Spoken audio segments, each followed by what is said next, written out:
Cette vidéo est une présentation de La Revanche, la boutique officielle des Deux Pions.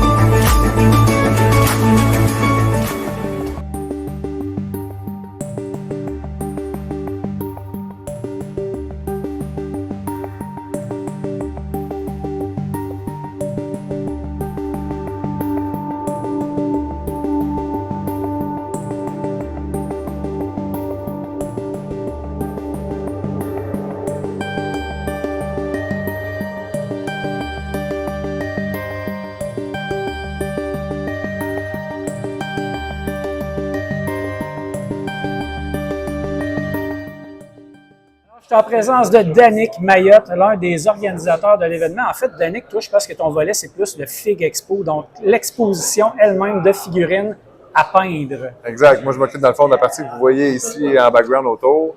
C'est vraiment simplement les gens qui apportent une ou plusieurs figurines. Puis ils exposent ça sur la table, les gens peuvent venir visiter tout ça. Puis à la fin, durant la journée, les juges vont évaluer chacune des expositions afin de donner une récompense, dans le fond, à chacun des participants, selon un certain standard qu'ils vont avoir atteint dans la qualité de leur peinture. Tout le monde repart avec un prix. Tout le monde repart avec une récompense. OK. C'est sûr que dans le fond, c'est un objectif personnel parce que la récompense, si par exemple cette année tu me fais une exposition, tu me présentes ce que tu veux, on te donne une médaille de bronze par exemple, bien, l'important c'est que l'année prochaine, ton objectif à toi, c'est d'aller chercher une médaille d'argent parce que les standards vont rester sensiblement les mêmes. C'est une compétition. Oui, exact. C'est une compétition entre toi contre toi. Est-ce qu'il y a un grand gagnant ou chacun est son propre gagnant? En fait, c'est vraiment une amélioration personnelle. J'ai enlevé cette année tous les trophées, toutes les grosses récompenses parce que je voulais vraiment enlever le volet compétitif. Okay. Parce que souvent, les gens, ils se privent, ils ne veulent pas participer parce que je ne suis pas assez bon, Donc là, j'ai séparé ça en deux catégories. Mettons, on ça une catégorie gants de vélo, main de fer, débutant plus avancé. Puis les gens, ben c'est ça, ils sont évalués par rapport à eux. Ça ne change rien que les bons peintres soient là, ça ne change rien sur ta note. Comme ça, mettons. Là. Ouais, ça devient très bon. Puis ça fait combien d'années que tu organises ça? C'est la 3e année que le Fig Expo existe. Il y avait des shows avant qui existaient dans le temps, que ça s'appelait Figurines Québec. C'est un peu la même formule qui existait, mais ça a été arrêté depuis quelques années. Fait que j'ai comme voulu repartir tout ça pour comme redonner un peu à la communauté le goût de s'amuser, de passer une journée, un party de figurines durant une fin de semaine. OK. Parce qu'il y a comme deux volets à l'événement. Il y a le volet Clash puis il y a le volet Fig Expo. Oui, exact. Mais en fait, ça fait toute partie du Grand Clash, mais c'est ça, c'est comme des événements séparés pour d'autres personnes. Dans le même titre que dans le Grand Clash, tu as des jeux de Age of Sigmar, tu as des jeux de 40K, tu as des jeux de Malifaux. Fait que c'est des jeux différents que les joueurs jouent à leur jeu, à eux qui aiment, mais c'est juste les peintres qui aiment peindre, mais leur jeu, c'est le Fig Expo. Puis nous, on est une chaîne de jeux de société principalement, puis on a décidé de venir ici parce que c'est vraiment intéressant. Puis il y a quand même beaucoup de joueurs de jeux de société qui ont des jeux avec des figurines et qui adorent peinturer leurs figurines. Est-ce qu'il y en a un peu ici, des gens qui peinturent des figurines de jeux? J'ai pas eu le temps encore de faire le tour au complet, fait que je ne sais pas exactement, mais cette semaine, il y a une fille qui m'a écrit pour me dire qu'elle a peinturé des figurines de Hank. OK. Fait que, elles sont belles en plus. Es-tu là? Je les ai pas vues. Non, mais je sais que les figurines elles-mêmes sont oui, belles, exact. peinturées. On va essayer de chercher ça. Je l'ai pas vu, mais c'est ça. Fait que, oui, il pourrait aussi bien. Il n'y a pas de limite, il n'y a pas de critères, ça doit être cette compagnie-là. En fait, tout ce qu'on veut, c'est une belle figurine, puis après ça, c'est le trip de la peinture puis de la rendre belle, colorée comme ça. Enlever le gris, comme dirait John. Ou, les gens qui viennent ici, on a fait le tour un petit peu, puis on a entendu beaucoup de gens qui parlaient en anglais. Les gens viennent de où? J'imagine pas tous du Québec. Pour le Fig Expo, le plus loin que je connais du Fig Expo, c'est un gars d'Abitibi. OK. Il a quand même fait un bon 8 heures de route pour descendre aujourd'hui. Mais l'autre côté, au Grand Clash, il y a du monde de vraiment un peu partout aux États-Unis, Ontario. L'année passée, il y avait 6 Français qui étaient descendus de France carrément pour participer. Fait que, je ne sais pas cette année s'il y en a encore, mais il y a beaucoup de gens, ça commence de plus en plus à venir de l'international. C'est très international comme événement. Ça commence. Qu'est-ce que les gens peuvent gagner? Des médailles, des prix, des figurines? C'est des récompenses que je fais à chaque année. Fait que là, ici, on a la médaille du Fig Expo, ça c'est la médaille de bronze. Fait que, il y a médaille de bronze, médaille d'argent, médaille d'or. Puis en arrière, ça va être écrit la catégorie, dans le fond, gants de vélo ou main de fer, avec l'année. Puis c'est ce que je remets, dans le fond, à chacun des participants, que d'année en année, ils vont chercher à aller chercher une médaille de qualité supérieure. Et là, ça fait 3 ans que tu fais le Fig Expo. Ouais. Qu'est-ce que tu vois dans le futur pour Fig Expo? Quoi tes projets futurs? Y en a-tu? Ben écoute, aujourd'hui, je suis un peu dépassé par les événements parce que pour vrai, depuis 2 semaines, c'est un gros boom de participation. Fait que c'est vraiment super. C'est la plus grosse édition qu'on a eue à date. Fait que j'espère que ça va continuer de grandir. On va continuer à améliorer les expositions, les activités, parce que dans le même temps, il y a des activités qui se font, des discussions, des ateliers, des conférences. Fait que on va essayer d'augmenter tout ça, se faire plus de place pour en avoir un peu plus, puis faire venir du monde qui vont pouvoir faire d'autres ateliers. Fait que, super. Merci beaucoup, Danick. Ça me fait plaisir. Bon succès. À bientôt.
Alors, je suis avec Julien, peintre, j'oserais dire presque professionnel. Écoute, si ça c'est amateur, nous on est très amateur parce que je peinture un peu, mais wow, on a regardé ça, on a été vraiment enchantés par ce qu'on a vu là.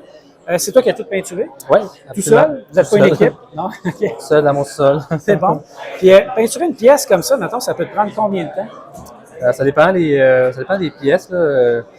Les bustes, on voit beaucoup les détails, donc il faut vraiment s'appliquer sur chaque détail, chaque portion de la figurine. Ça peut prendre au moins une trentaine à quarantaine d'heures pour un buste de cette qualité-là. Tu sais. Ça fait combien de temps que tu peintures? Moi, ça fait... j'ai commencé à l'âge de genre 15 ans. Okay. J'ai arrêté après ça une certaine partie de ma vie. J'ai recommencé peut-être autour de 30 ans. Autour de 34 ans, parce que ça fait 4 ans là, que j'ai recommencé à peindre. Puis, j'imagine que tu peintures avec du airbrush. Ouais. Je vois quand même qu'il y a l'air d'avoir beaucoup d'airbrush. Fait que tu fais un mélange de plusieurs techniques pour arriver à ces résultats. Oui, absolument. Là, au début, j'aime sketcher au airbrush, avoir une idée de la coloration, de l'ambiance. Puis dès que j'ai comme mon idée, ben là, je peux commencer au pinceau. Puis à la fin, je finis avec le airbrush pour comme shiner puis pour finir certains détails, pour se rapprocher justement de l'idée initiale. Là, okay. Puis des fois, en cours de route, ben, je peux aussi avoir d'autres idées. Acheter des lumières ou des couleurs. Je le fais au airbrush, je le rajoute au airbrush. Tu fais pas ça professionnellement? Est-ce que tu vends tes pièces? Ça dépend quand j'ai des demandes, mais c'est pas fait pour ça à la base. Okay. Dans la vie, est-ce que tu es artiste? Oui, un peu artiste, oui. Parce que je veux dire, tu sais, la recherche au niveau de la composition, les couleurs, tout ça, ouais. On voit qu'il y a vraiment... C'est pas n'importe qui a l'œil pour faire ressortir les choses là, comme ça. Ben, ça fait partie de l'étude au début. Lorsqu'on part une figurine, on commence une figurine, on étudie les possibilités de concepts. On regarde toutes les possibilités, les concepts, si on veut, de couleurs, d'ambiance, de lumière. Puis là, ben, on part avec une idée. Puis, c'est ça. Puis, est-ce que pour chacune des pièces, est-ce que tu te lances un défi personnel, quelque chose de nouveau à essayer? Ouais. Absolument. À chaque année, là, j'ai comme mon bucket list.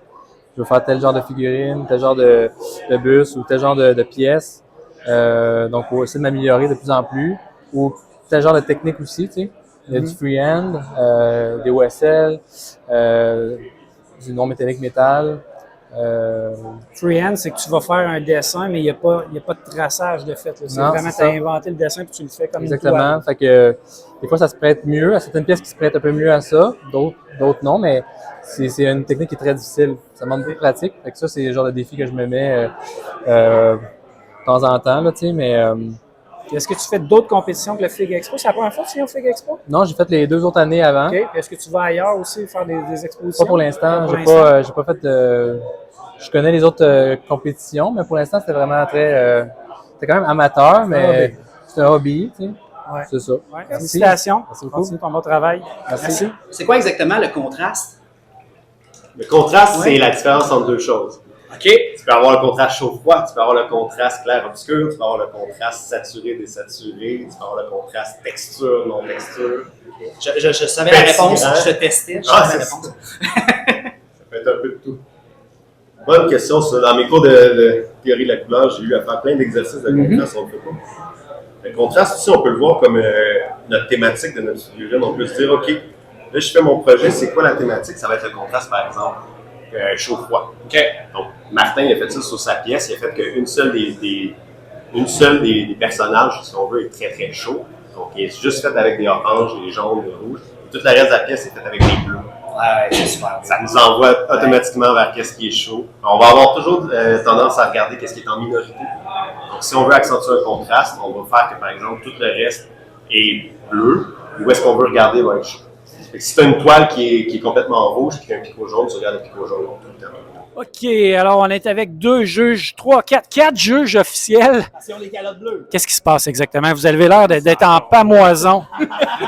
Là, présentement, on regarde justement l'application de la peinture, comment ils ont été chercher vraiment le personnage pour le développer sur le bon sens. Ça, c'est peinturé avec des rouleaux à Glasgow, c'est ça? Oui, en plein ça. OK, puis là, à date, là, ça s'enligne-tu bien ou le concurrent, il est-tu là quand vous jugez? Ou, Non, il n'est pas supposé être là. Pas supposé On être a des discussions entre nous autres. Là. OK. Dans le fond, ça va être de l'acrylique, des encres, toutes sortes de choses qu'ils peuvent utiliser. Il faut aller chercher la texture, aller chercher la lumière. Donc, on va regarder l'application, mais aussi comment ils ont intégré la base, le personnage, est-ce qu'ils ont créé une petite histoire. Donc, on va regarder un petit peu tout. Super, merci.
Salut tout le monde!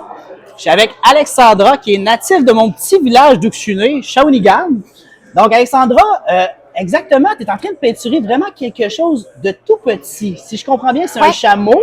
Oui, exact. C'est dans quel jeu qu'on voit ce chameau-là?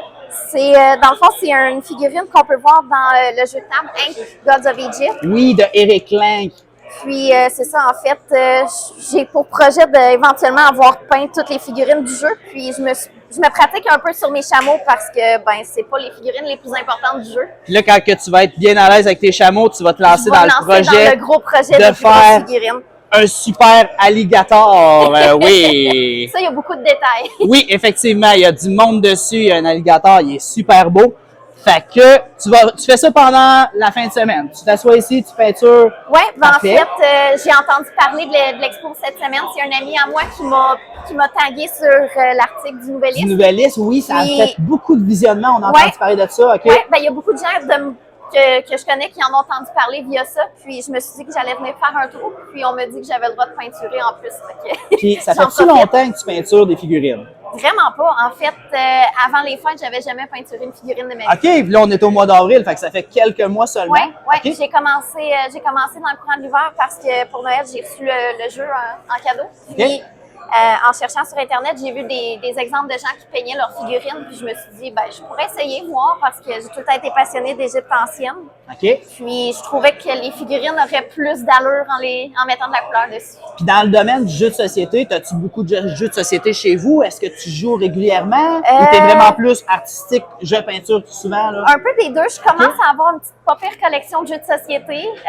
C'est le premier jeu de société que j'ai avec des figurines comme tel, mais j'ai de toutes sortes de jeux. Ça va de TTMC Amos d'Aragon, j'ai pas joué encore. Des plus classiques comme Scrabble ou Monopoly. Ok. Tu peintures très, très bien. Tu Merci. prévoyais-tu afficher des figurines pour le Fig Expo aussi? Oui, ben en fait, j'ai décidé d'exposer certaines de mes figurines qui sont complétées. J'en ai encore beaucoup qui ne le sont pas, fait que j'ai mis les premières que j'ai réussi à terminer. Okay.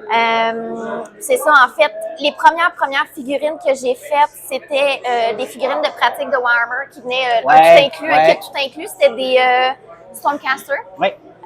Puis après, j'ai embarqué direct sur les figurines de mon jeu. J'ai eu des bons conseils aussi de personnes qui sont un petit peu plus expérimentées que moi. Je travaille beaucoup avec le contraste parce que ça vient plus facilement rechercher les détails. Oui. Comme, par exemple, sur mon Androsphinx, pour la crinière, c'est du contraste. Effectivement. Fait que ça vient chercher vraiment la texture dans la crinière. C'est très détaillé. Tu es très, très, très bonne pour le peu de temps que tu me parlais. Là. Il y a beaucoup d'heures de travail là-dessus, ça paraît. Oui. Puis, en fait, moi, j'essaye le plus possible de m'inspirer de la représentation typique. Tu regardes-tu aussi des vidéos YouTube de peintre? Un peu. J'ai été voir, par exemple, pour les vidéos de base de Color Citadel qui expliquent leurs différents types de peinture, quoi faire pour justement. Ouais. Okay. Sinon, j'en ai écouté quelques-uns, mais des fois, c'est quand même un petit peu plus poussé que ce que. Ouais. Mais je pense C'est un art. Au fur et à mesure que je vais avancer dans mon projet, probablement que je vais essayer des nouvelles techniques. OK. Progresser dans tout ça. Ben, merci beaucoup. Hey, c'est Ben, ça fait magnifique. plaisir. Puis, je vais revenir quand que tu vas en faire des plus grosses figurines